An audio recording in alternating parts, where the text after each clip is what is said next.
നിനക്കൊന്നും വിശപ്പും ദാഹവും ഇല്ലടാ കനക. എപ്പോ പോയത്? എപ്പോഴാണ് വരുന്നത്? വന്ന് ഒരു പ്രാവശ്യം വന്നിട്ട് കെട്ടിയെടുത്ത് അങ്ങോട്ട് പോയതാ. ചേച്ചി ഞങ്ങൾ ഇടയ്ക്കൊന്ന് വന്നായിരുന്നു ചേച്ചി. വന്ന് ഞങ്ങള് ചേച്ചിയെടുത്ത് താക്കോല് വാങ്ങിക്കാൻ വേണ്ടിട്ട് വന്നു. അപ്പൊ എണ്ണയിലൊരു താക്കോല്, ഏട്ടന് വയറിന് സുഖമില്ലായിരുന്നു. അപ്പൊ കയ്യിലൊരു താക്കോലിട്ട് തുറന്ന് ഞങ്ങൾ അകത്ത് കയറി ഇരുന്നപ്പോഴത്തേക്ക് അമ്മാവൻ വിളിച്ച് അങ്ങോട്ടൊന്ന് ചെല്ലാൻ പറഞ്ഞു. അമ്മാവനെ കാണണം.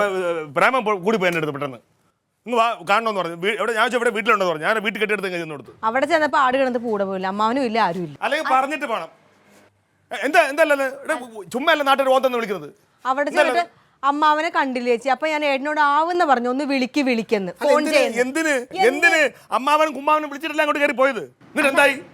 അടുത്ത് പോയി എന്താ അമ്മാവൻ? ഒന്നുമില്ല, ഒരു പരിപാടിയില്ല. ഇനി അമ്മാവൻ വിളിച്ചിട്ട് ഞാൻ ഈ വീട്ടിൽ ഇറങ്ങൂല. അമ്മാവൻ ഒരു ആവശ്യം വന്നാലും ഞാൻ പോകൂല. വാക്കിന് വ്യവസ്ഥ ഉണ്ടാവണം. ആണുങ്ങളെ വാക്കിന് വ്യവസ്ഥ ഉണ്ടാവണം. അതില്ലാത്തവർ ഈ പരിപാടിക്ക് വിളിക്കരുത്. ഞാൻ ഇവിടെ വന്നത് നിന്നെ ഫോൺ ചെയ്തില്ലടാ. ഊണ് കഴിക്കണേന്റെ മുമ്പ് ഇവിടെ എത്താ പറഞ്ഞില്ല. 15 മിനിറ്റും കൂടെ എത്താതെ പറഞ്ഞാടാ നീ. ഇപ്പൊ മണിക്കൂർ ഒന്നായില്ലേ? ആർക്കാ വാക്കിന് വ്യവസ്ഥയിലെത്ത്? അമ്മാവൻ ഇവിടെ ഉണ്ടായിരുന്ന? പിന്നെ ഞാൻ നിന്നെ വിളിച്ചല്ലേ? ഇവിടുന്ന് വീട്ടിലേക്ക് വരാൻ പറഞ്ഞു വിളിച്ചല്ലേ? വീടെന്ന് പറയുമ്പോ അമ്മാവ വീടെന്ന് പറയുമ്പോ ഞങ്ങൾ ആ വീടല്ലേ ഓർക്കത്തുള്ളു. അപ്പത്തെ വീടല്ലേ? അമ്മാവ് നേരെ വരണം ഇങ്ങോട്ടല്ലേ? അമ്മാവൻ ഇവിടെ വന്നത് അവരറിഞ്ഞില്ല. അപ്പൊ അതാരെ കുറ്റം? നിന്റെ കുറ്റം. പിന്നെ ഇവിടെ വന്ന് നിന്നെ കാണാത്തോണ്ടാണ് ഊണ് കഴിക്കണതിന്റെ മുമ്പ് വിളിച്ചത്. അത് അവിടെ ഉണ്ടെങ്കിൽ അവിടെ ഇരുന്ന് ഉറക്കം വിളിച്ചാ പോരെ? എങ്ങോട്ട് ഹോസ്പിറ്റലിലേക്കാ? എടാ നീയും അവളും കൂടി ഇതിനകത്ത് കയറിയിരിക്കണം, ഞങ്ങൾ അറിഞ്ഞോ? അമ്മാവ് ഇവിടെ ഇരുന്ന് വിളിക്കുന്നത് ഞാൻ അറിയുന്നില്ലല്ലോ. സാധാരണ ഇരുന്ന് പ്രസ്താവിക്കുന്ന അവിടെ ഇരുന്നല്ലേ? എവിടെ ഇരുന്ന്? നീ ഇത് ഏത് വീട്ടിലായിരുന്നു വിളിക്കുന്നത്? എന്നോട് ചോദിച്ചോ നീ? ഒന്ന് നിർത്തിക്കേ. അമ്മാവൻ കൂടുതൽ വർത്തമാനം പറയണ്ട. അമ്മാവൻ ഈ ഫോൺ എടുത്ത് വിളിക്കുമ്പോ അവനോട് കാര്യങ്ങൾ കൃത്യമായിട്ട് ചോദിക്കണ്ടേ? അതല്ലാതെ ഞാൻ അത് ഊഹിച്ചു, അവൻ കരുതി എന്ന് പറഞ്ഞിട്ട് കാര്യമുണ്ടോ? അപ്പൊ അവൻ അത് ഊഹിച്ചില്ലേ? നീ ഒട്ടും പറയണ്ട. നീ അതിലും വലിയ വിദ്വാൻ. നീ ഇവിടെ താക്കോൽ ഇവിടെ വെച്ചിട്ടല്ലേ പോയത്? നിന്റെ കയ്യിൽ ഒരു താക്കോൽ ഉണ്ടെങ്കിൽ പിന്നെ ഇവിടെ ഉണ്ടാക്കാൻ വെക്കണ എന്ത് കാര്യത്തിനാ?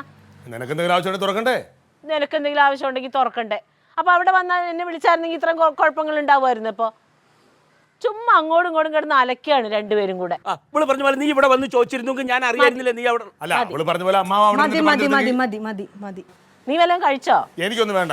എടാ ഇവിടെ നല്ല അയിലക്കറിണ്ട്, ഇവിടുന്ന് കഴിക്കാം. വേണ്ട, ഇവിടെ ചമ്മന്തിയും തൈരൊക്കെ ഉണ്ടല്ലോ. ചമ്മന്തി ഒന്നും ഇല്ല, ഉള്ളത് മതിയടി. വാ.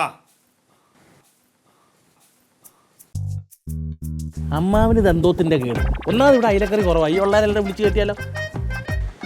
അതിലപ്പുറം ഞാനേ പോയിട്ട് പിള്ളേര് കഴിക്കണ്ടോന്നോട്ടെ. കഴിച്ചില്ല അവിടെ നിന്ന് കഴിച്ചാൽ പറ, ഇങ്ങോട്ട് വിളിക്കണ്ട കേട്ടോ.